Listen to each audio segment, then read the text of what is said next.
Okay, this is my computer. I've just upgraded the motherboard. This is a Z590 Maximus Hero 13 motherboard. I upgraded it from an ASUS Z170 Pro gaming motherboard, and also we can't see it there because of that cooler, but I've upgraded the processor from a 6700K processor to a 10900K processor at the same point. All went together reasonably well. I've reused the case. This is a Corsair 780T case, and everything went pretty smoothly in terms of physically putting it together. The only issues I had were, if you can see up there, see if I can zoom in, two 8-pin connectors, power connectors for the motherboard. You'll see they're surrounded by quite big heat sinks for parts of the system. Quite hard to get those in place up there after the motherboard was installed in the case. Also, there's a USB, that one, a USB 3 connector, which goes up to the front panel USB. Now, it was connected with a to the other motherboard via this little part here. Okay. Now, unfortunately, when I pulled the that USB connector there, I'll just zoom right in on it. That one. When I pulled that out of the previous motherboard, I pulled this. Get it into focus. I pulled this out with it. Okay.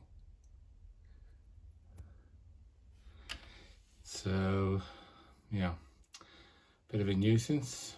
Had to then fiddle about with it to get it to work back in there. Also, everything works except I've got, this is a 2080 Ti here. I've got two of these with an NVLink bridge, which worked fine in the previous setup.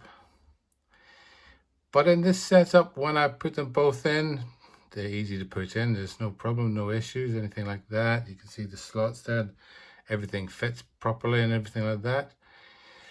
But then I get an error. There's a little error code to display. Q code is called up there. It comes up with error B2. So one of them works okay, either one of them.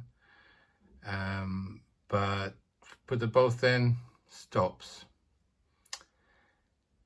I also, because I didn't know what the problem was, I thought maybe I didn't have enough power supply, so I bought another power supply. I had an 850 watt Gold Plus Corsair power supply, and I bought that 1000 watt power supply. Put that in, rewired everything, reconnected everything, been in touch with ASUS, and that's sort of what they said to do. Updated the BIOS to the latest version, which at today is 0902 for this processor, etc., motherboard. And yeah, nothing worked other than it'll work as a single card system, but not as SLI. And what I'm going to do now is try and see if the a card will work just in the bottom. Well, that's the center PCIe slot. So I'm going to put the phone down and I'll put the camera down and I'll get on with that. Back in a minute.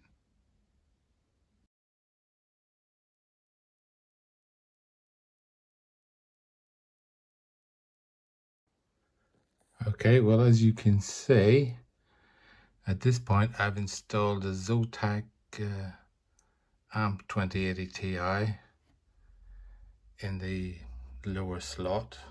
What I'm going to do is switch it on now and see if that's working. The switch is behind the computer, so I'm going to have to pause for a second. Okay, power is on, and I'm going to switch the computer on. Keep an eye on the little Q code up there.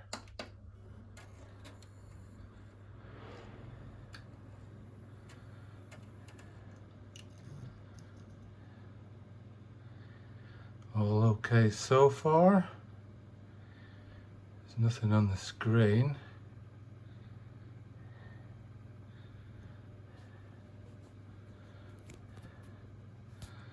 Got error. Well, no. That's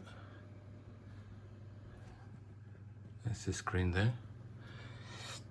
A0, that means no errors. So everything's working. That slot works, that card works. Okay, next thing to try, put the other card back in the top slot, and then put the NVLink bridge on again. I'll be back for that.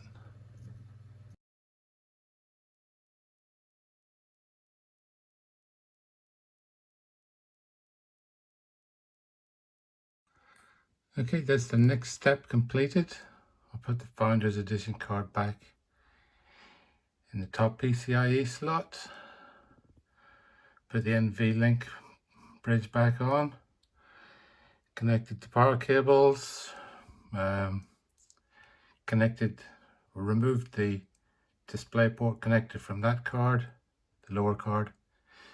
Put it in the upper card, so just to switch it on and see how it goes.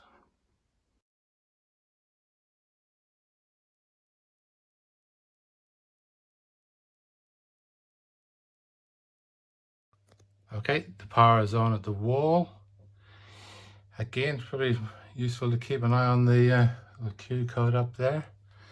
So here we go, turn it on.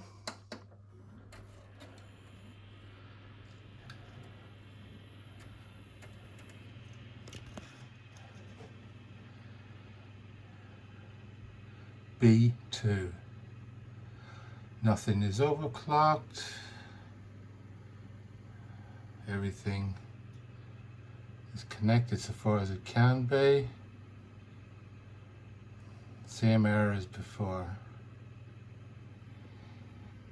Can't get my two 2080 Ti's working with the Z590 Maximus Hero 13 and the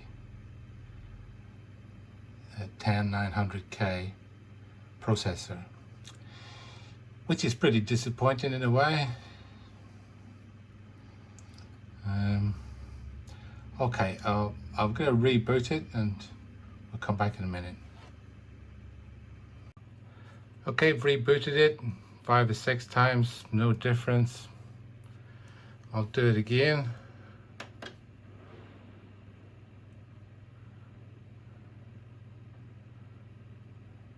Back to B2. All I can do really is run the machine with one card for now until I get some other kind of solution. I've been in contact with ASUS and they just told me to rewire everything, turn it all off and on again basically. But I've done all that, as well as upgrading the power supply and the BIOS up to the latest version. Okay, okay, I'll pause that bit there for now.